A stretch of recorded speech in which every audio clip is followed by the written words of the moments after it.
We need to hurry up and get another healer and the midwives. A voice bellowed. It was calm, yet the panic was audible.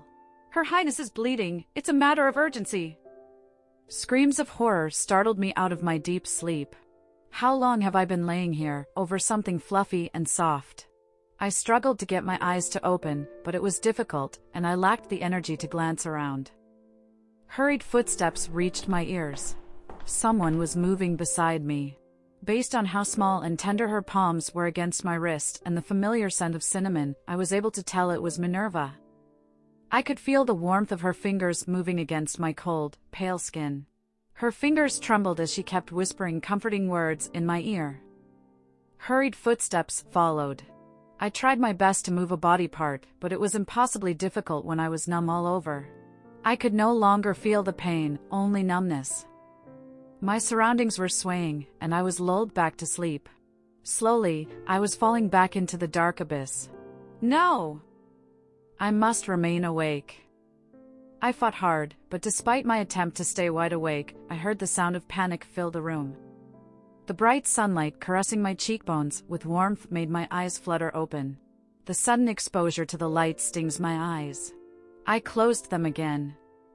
Now that my eyes were closed, I took a deep breath before fluttering my eyes open.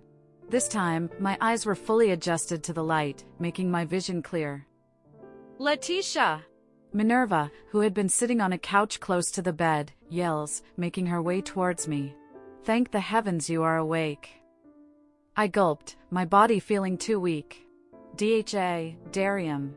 I managed to croak out. Luca and some of the highly skilled healers are still attending to him. She answers, trying to sound cheerful, yet her eyes hold nothing but sadness. I need to be by his side, I said, trying to get up from the bed, but pain hit me unexpectedly and I fell back. You are in no position to walk or worry about the king. He is in good hands, and I know they will do everything to make sure he is better. Right now, I'm afraid you aren't out of danger, even though Helena, the healer who attended to you, might have managed to stop your bleeding. You need to think about your baby first. There was suddenly this tightening inside my chest. A sense of unwelcome nostalgia swept inside me. Unexplained melancholy assaulted my heart when I listened to her words. My gaze shifted to the bump on my stomach. It was covered by the oversized white gown. A sudden protectiveness swelled inside me. I caressed my tummy. I didn't want anything to happen to the life inside me. This was Darium and my love, and I planned on doing everything to protect our child. I was snapped out of my thoughts when a fierce pain hit my stomach. My gaze shifted to Minerva when the intense pain seized me, and I gasped out. My spine's base initially felt stinging, and then my hips and stomach started to feel the discomfort as well. While the pain I was experiencing during the contractions was tolerably typical, it got worse as it persisted, nearly bringing me into a state of insanity. What's wrong, Letitia? Minerva asks, with a look of panic across her face. I think the baby is coming. I groaned out when the pain returns after calming down for a bit, only to hit more painfully than the last. It was worse than I could ever imagine. Get the midwives! Minerva yells at Kiva, whom I didn't even notice had been in the room with us. Kiva races out of the room, and as my face lost its natural color, a violent panic gripped my heart. The due date was meant to be in a month and a half away from now, not today. Why was I already in the early stages of labor? I was now terrified, trying to hold on to the reassuring hands that gripped mine. I focused on my breathing, taking a deep breath and letting it out into the air, repeating the process until I could handle the pain. Somehow, it worked. The pain became bearable, but it didn't help me relieve the fear and anxiety I was feeling. I dreaded that this moment would arrive at the most inconvenient time. As the midwives entered, all on high alert, along with the female healer, who I assumed had previously treated me, panicked voices could be heard everywhere. I was lying on the bed with a white piece of clothing in both of my hands and on both sides of the bed. This was done to aid with childbirth. I became disoriented in the midst of the turmoil, my eyelids were closed tightly, and I was experiencing back and forth consciousness. My left hand was being held tightly in warm, gentle hands that provided it with the slight warmth it required. My heart was comforted by the kind deed. Even though I couldn't see anyone, I could still feel Minerva's presence next to me as she repeatedly called my name while crying. All I could think about as the pain grew intolerable was the yearning to see Darium. I desired his presence, I desired his warmth, comfort, and touch. I kept saying his name, Darium. Darium. Darium, as my body was mercilessly tormented by pain. My head started to get cold sweats, and my dress was covered in it. I was unsure if I would be able to endure the agonizing agony if it persisted, wondering when it will end. My lips parted as I prayed for the safety of my child. I have no idea how long I had been writhing in agony there. I had lost track of time. My eyes started to tear up as my lips repeated ardent prayers non-stop. I could only ask the heaven to provide my child's and Darium's safety. If I lost either of them, I wouldn't be able to live. I need you to push, Your Majesty. You need to push for the safety of your child. I heard a voice say, and I held onto the white clothing, letting out a loud scream and pushing with all my might. A napkin dabbed around my forehead, cleaning off the sweat. You are almost there, Your Majesty. I just need you to push a little more. I don't think I can. I say weakly. You can, Your Majesty. Think of your baby. I gathered all the strength I could, letting out a loud, piercing scream as I pushed with everything in me. A loud angelic cry filled the room, and I felt tears fall from my eyes at the sound of my child wail for the first time. Congratulations, Your Majesty, it's a boy. I felt another pain push through me, and I screamed, causing the midwife's attention to fall back on me. What's happening? I asked as my vision began to blur. Everything began to get blurry as the pain intensifies, and I feel my body began to grow weaker and weaker. My eyes were slowly closing, causing me to shake my head, trying my possible best not to close them. I could see the mouths of the midwives move, but I couldn't hear anything and instead just kept on pushing, all the while screaming with the little strength I could muster. All I knew was that I needed to get rid of the pain, and I wanted so badly for it to end. Despite my effort to stay away, I couldn't help it. Not when I felt every strength in me vanish, so instead, I stopped trying to keep my eyes open as they slowly started to close in their own accord, and I surrendered to the enveloping darkness. The noise vanished into the distance, with an immense sense of peace come over me. The startling sound of voices sobbing woke me up. My eyes opened abruptly to survey the chaos scurrying in what appeared to be the throne room. In the crowd, I noticed some familiar faces from the palace who were crying aloud and had a sad look in their eyes. My eyes traveled around, soaking in the scene, wondering could be the cause of such devastating atmosphere. What's wrong? I said the words more aloud than I intended while moving around the room. Why are you all weeping? When I got no answer, I moved towards Nico, who had his face cast down.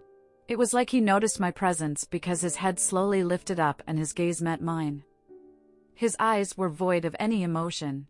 The king is dead, and so are his heirs. What tragedy has befallen the people of Nisha? What curse has been placed on the throne, all because of the Ahades princess? His eyes turned dark, and his arms wrapped around my neck as I struggled to breathe. It's all your fault, Letitia. It's all your fault. You failed to protect them. You failed as a queen, a wife, and a mother. It's all your fault. No! No! No! That's not true. You're lying. I screamed, but the words came only as a hoarse whisper. Milady, milady, wake up. The muffled sound of my tears came to my consciousness, and the desperate voice of a woman pulling me awake welcomed my ears.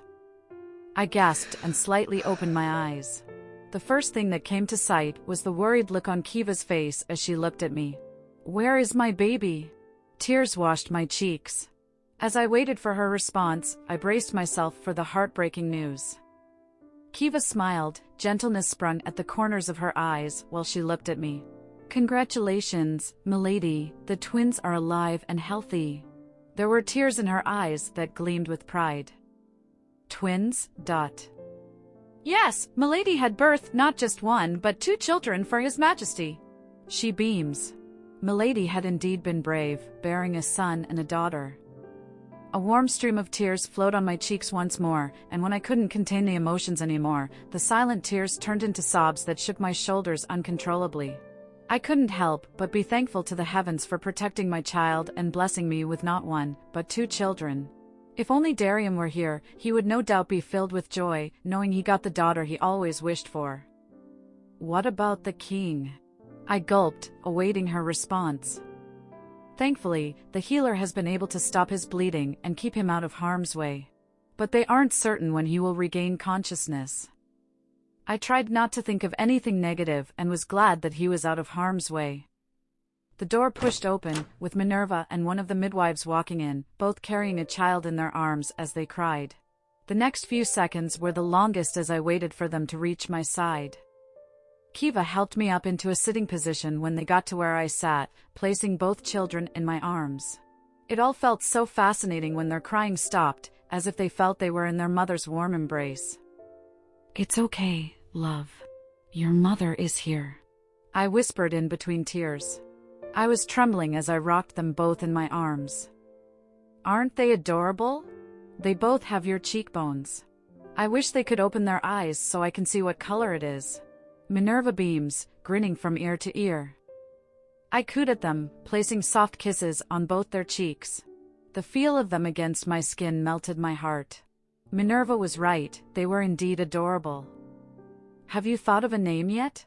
I felt the sadness in her words. "Darium and I have been coming up with names for our child, and we mostly came up with boy names because Darium was very certain our child was going to be a boy. We never expected such a miracle, to be blessed with a daughter in one birth." I shake my head at Minerva's question. "Not yet," I answered. "I plan on waiting for Darium before naming them." It has been 5 days since I gave birth to the twins, and I couldn't help but be thankful for the miracle given to me by the heavens. A captivated smile plastered on my lips while my eyes were fixed on the beautiful angels curled on the bed beside me as they slept peacefully. Love swelled inside me, making my chest tight until it wanted to burst from the overwhelming emotion. Though both babies had been born prematurely, they were miraculously healthy, so healthy that they had left the midwives and the healer stunned. Those chubby cheeks of theirs were fresh and red like a blossoming rose, and those thin but shapely lips seemed to curve into a smile when they were awake and sometimes asleep. After the birth of the twins, I had been adamant about checking on the king. His face had been pale, but peaceful, and his breath seemed to even out, which gave me a source of comfort. Though it's been 5 days, and he still hasn't woken up, I still remained hopeful. I was deep in my thoughts when the door unceremoniously flung open, and emerging from it was Neith, wearing a mask of worry in her tear-stricken eyes. When she spotted me seated on the bed's edge, the tears she was holding back failed to be restrained, and they came racing down her smooth, porcelain cheeks. She wasted no time, running towards me as the tears spilled on her flushed cheeks. "Oh, the heavens! I heard what happened." She sobbed on my shoulders. "I'm sorry, I wasn't here when you needed me. I came as fast as I could when a letter was sent to Silvio." Hearing her cry for me stirred my emotions. Neith was not one to show her emotions, but seeing her like this stirred something in me, and before I knew it, I was sobbing too as I reciprocated her embrace with equal warmth. Kiva had been so kind to fill me in on everything that had happened, with Darium, you, and how you almost lost the baby. You have no idea how scared I was, finding out about Darium, Nico, and you. She continues to weep as she pours her heart out. I listened quietly, biting my lips, as tears continued to tumble down my cheeks.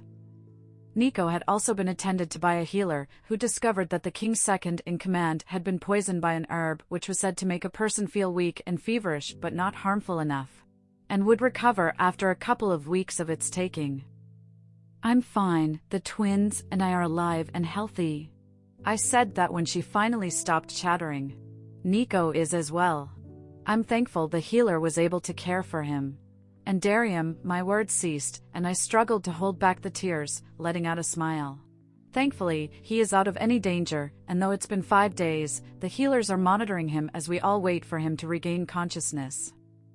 I'm unsure how Nico got poisoned, and like you say, he is recovering," Neith says, giving me a hopeful smile. "You don't have to worry about my brother. One thing I know is how much he loves you. I'm more than certain he is going to wake up and won't dare to leave you behind." I nod, letting out a smile. I believe we have sobbed our hearts out enough. We don't want the prince and princess making a fuss." At the sound of my words, Neith laughs, straightening up. Her fingers flew to her cheeks and she quickly wiped the tears that made her vision blurry. "I feel bad for not being here during their birth," she said. Her expression looked devastated, her gaze never leaving mine. "I'm glad Minerva was here with you and was a source of comfort."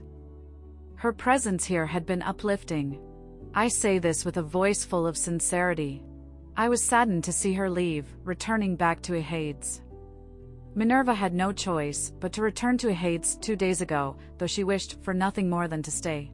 She knew she needed to be there for Devlin and the people of Ehades. She needed to do her duties as the new queen of Ehades. "I'm just glad you weren't alone during these 5 days," she stated.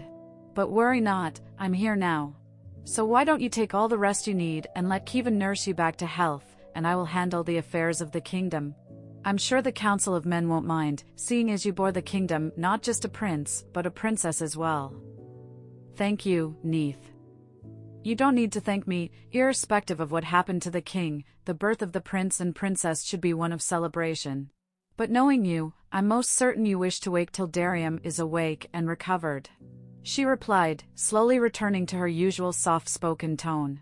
Her gaze was now on the babies lying on the bed, unmindful of the world while they slept peacefully beside me.